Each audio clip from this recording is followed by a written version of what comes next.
I've been giving this lesson a fair bit in my private teaching practice, so I figured, hey, why not make a dedicated video on this topic? And this is the topic of triads, major and minor triads, and why it's very important that we as bass players know them very, very well. It doesn't matter if you're playing jazz, if you're playing rock, if you're playing country, if you're playing soul, if you're playing funk, if you're playing reggae, if you're playing Latin. It doesn't really matter. You have to know your triads, and it's very important that we learn them all over the neck. That's a big job, but I recommend learning them in one position first. All these triads will be played with the range of the open E string, and none of them will go higher than this C on the 5th fret of the G string. And the way that we're going to learn them is we're going to group them into families that share the same left-hand fingering shape or pattern. This makes it much easier to memorize all of the triads because there's 12 majors and 12 minors, right? So there's 24 in total. That can seem like a daunting task, but by grouping them into families, it makes it a lot simpler, a lot easier to learn, and then you can just get on with playing music. So let's go in for a close-up and talk about these triads now.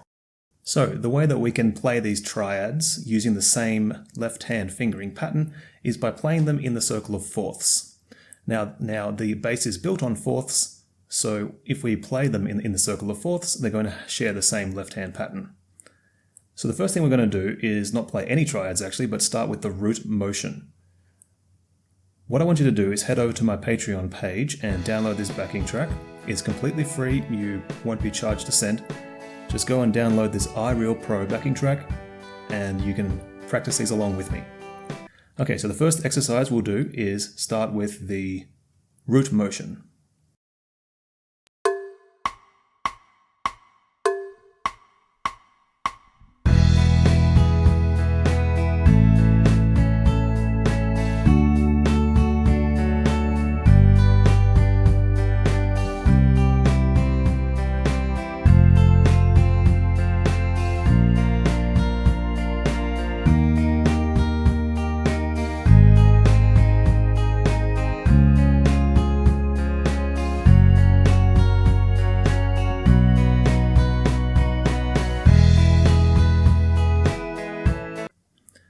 So if you can get that root motion under your fingers and up in your memory banks, it'll make learning these triads much, much easier. So let's start with the majors. The first group is E, A, and D major. And we're going to play it with this left-hand fingering pattern. We're going to play root as an open string, G sharp on the 4th fret, and then B on the 2nd fret of the A string. Root, 3rd, 5th. Okay, A and D major are the same shape, but we start on the A string. Open A, C sharp on the 4th fret, and E on the 2nd fret D string. Same thing for D major. Open D, F sharp on the 4th fret, A on the 2nd fret G string. That's pattern 1.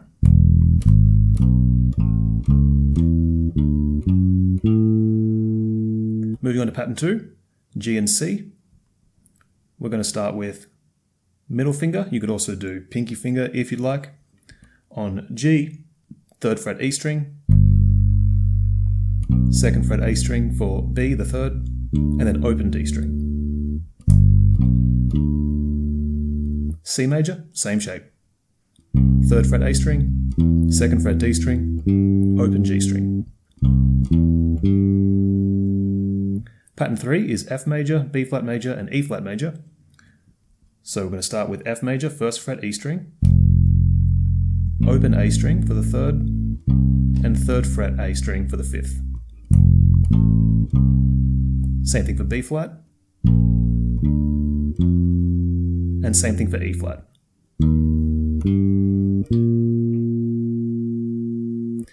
Next we come to the two harder shapes.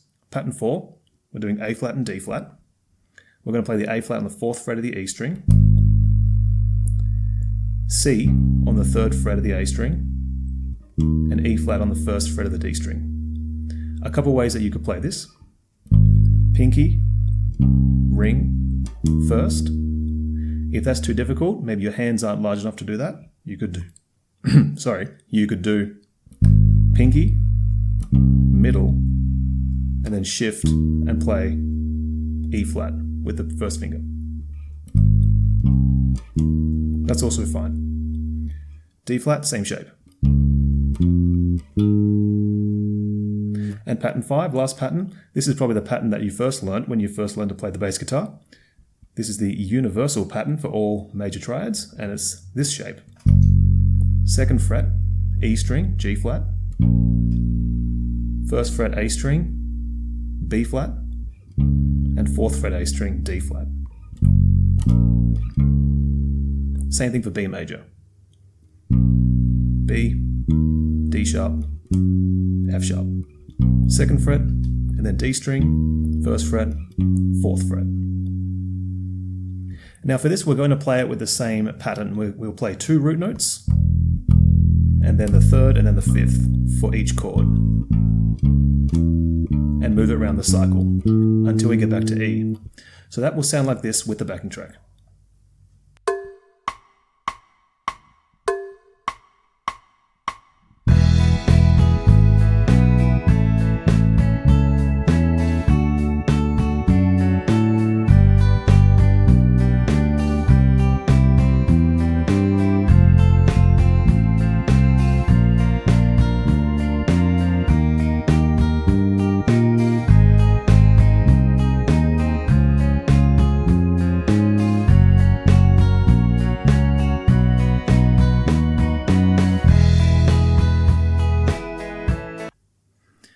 And those are the major triads.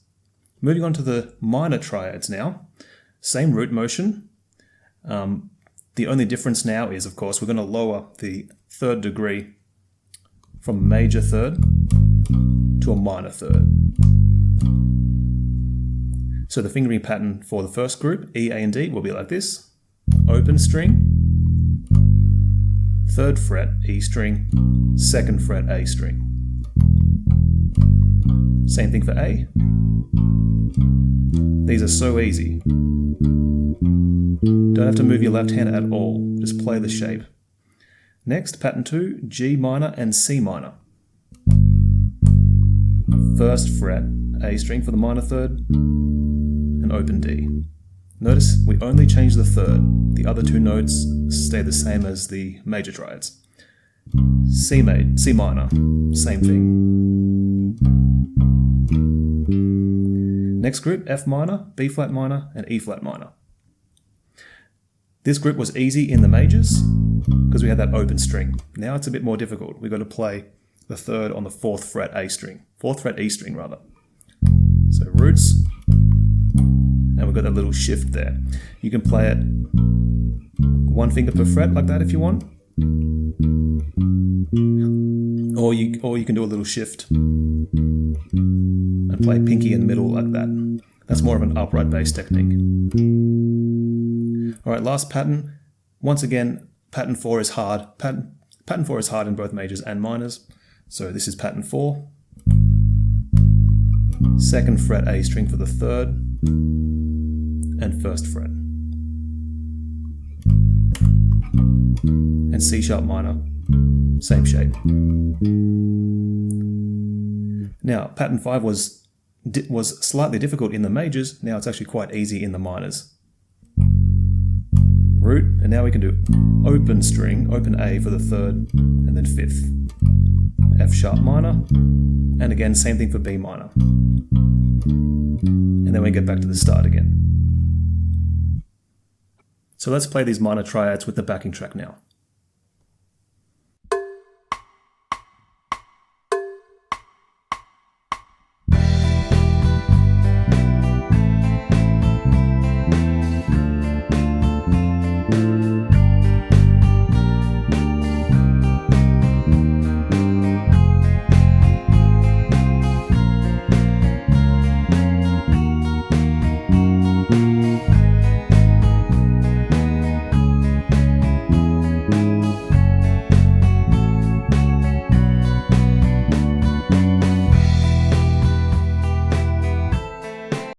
And that's it. That's all 12 major and minor triads. If you want a bit of an extra bonus challenge, one thing that you can do is change the order of notes that you play. So maybe you'll do 1, 3, 5, 1, 1, 3, 5, 1 the whole time. Let's go back to the majors and just hear how that sounds. 1, 2, 3, 4. 1, 3, 5, 1, and so on.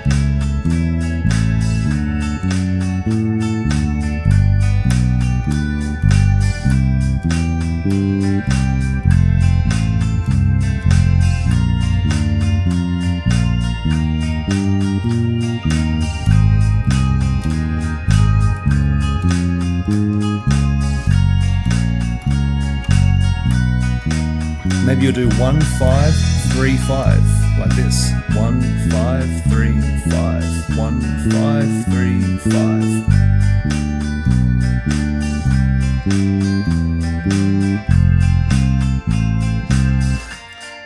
There's heaps of possibilities, so take these exercises and have some fun with them. Once again, head on over to Patreon, download those backing tracks. They are totally free, you won't be charged a cent, and have some fun working on your triads. So I really hope you start practicing these triads and getting the patterns under your fingers. I found this to be one of the best exercises for me personally when I was learning to play the bass. So that'll do it for this lesson. I hope you enjoyed the video and stay tuned for the next one. Take care.